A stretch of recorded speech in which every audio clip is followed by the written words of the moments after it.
43 सीटों पर मतदान हुआ था, 82% वोट शेयर था।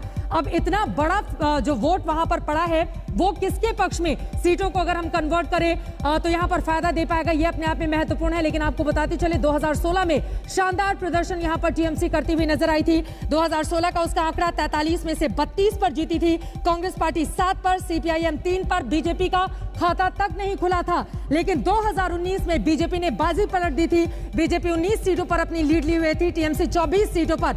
अब इसी आंकड़े को, ये जो वोट शेयर आप देख रहे हैं, अगर इसको हम तब्दील करें सीटों में तो वो सीटें क्या कहती हैं, क्योंकि यहां की जो सीटें सामने आएंगी वो यकीनन नीचे 96 में या फिर 82 में जुड़ती हुई चली जाएंगी, जो ये साफ करेंगी कि अब की बार किसकी बनेगी सरकार पश्चिम बंगाल में। सीधे रुक कर लेते हैं, सईद जी फिर से आ गए पश्चिम बंगाल का चक्कर लगा के ट्रॉम से। सईद, क्या कहती है सीटें? जी घूम रहे हैं, हम देख रहे हैं, लेकिन 22 और 21 अगर जो परसेंटेज सीटों में कन्वर्ट होता है तो बराबर बराबर हो रहा है, लेकिन बीजेपी को यहां पर एक सीट का फायदा मिलता हुआ दिखाई दे रहा है। ये 43 में छठे चरण में ये स्थिति है, यानी कि बिल्कुल बराबर बराबर कांटे की टक्कर। लेकिन आप बिल्कुल मत भूलिए कि ये वो बंगाल है जो 45 सालों तक जहां लेफ्ट का राज होता है, शासन होता है, उसके बाद 10 साल से ममता बनर्जी हैं। और अगर ऐसे में बीजेपी ये इस स्थिति में आ जाती है, बीजेपी जबरदस्त टक्कर देती हुई दिखाई देती है, बीजेपी इतना आगे बढ़ते हुए दिखाई देती है,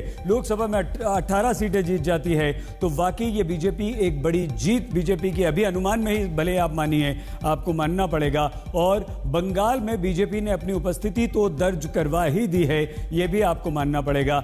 देखिए 118, हालांकि श्वेता आपने कहा था इस कार्यक्रम की शुरुआत में कि प्रशांत किशोर की चर्चा नहीं करते हैं, उन्हें अलग रखिए, लेकिन वो बार बार कई बार कह चुके हैं हमारे चैनल पर, आज तक पर भी उन्होंने कहा था कि अगर 100 बीजेपी पार करती है तो मैं ये काम नहीं करूंगा।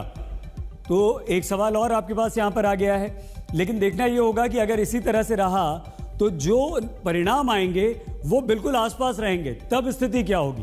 श्वेता और चित्रा, चलिए एक और चक्कर आप लगाइए, क्योंकि अभी कुछ राउंड्स बाकी हैं। लेकिन छठा ये चरण जहां पर जिस मथुआ समुदाय की हम बात करते हैं, वो वाली सीटें इसी चरण में गई थी चुनाव में। और भारत बांग्लादेश सीमा से जुड़ा हुआ जो बोंगांव, कृष्णानगर, ये सारी सीटें हैं, ये सब इसी चरण में अपना खेल दिखाने वाली हैं। लेकिन यहां जो आंकड़ा प्रदीप गुप्ता जी जो कि वापस लौट आए हैं हमारे साथ, ये जो आंकड़ा हम इस समय 6 चरण का दिखा चुके हैं, और इस चरण की खासकर मैं आपसे जानना चाहती हूं, मथुआ वोटों को लेकर जिस तरह के प्रोजेक्शंस हो रहे थे वो सही आपको एग्जिट पोल में मिले या गलत? नहीं, मथुआ वोटों के प्रोजेक्शन की जहां तक बात है तो मथुआ वोट ने हमारे एग्जिट पोल के अंदर बीजेपी को अधिक संख्या में वोट किया है बनिस्बत टीएमसी के। लेकिन एक बात मैं कहना चाहूँगा, जो बीजेपी यहाँ पे बैंक कर रही थी कि बहुत बड़ी संख्या में वोट करेंगे, जिसको बड़ी संख्या का मतलब होता है 60% के ऊपर, वो नज़र नहीं आ रहा है। हाँ, बीजेपी को वोट बहुत अधिक मात्रा में किया टीएमसी के मुकाबले, लेकिन उतना अधिक नहीं किया है जितने की उम्मीद थी। और यहाँ पर दर्शकों के लिए एक चीज और बता दें, ये जो आंकड़ा आप देख पा रहे हैं, बीजेपी को सरकार बनाने के लिए 147 सीटें चाहिए, 118 के हिसाब से 29 सीटें उसको और चाहिए। तृणमूल कांग्रेस को सरकार बनाने के लिए 44 सीटें और चाहिए, 147 का आंकड़ा अगर उसको छूना है इन 292 सीटों में से।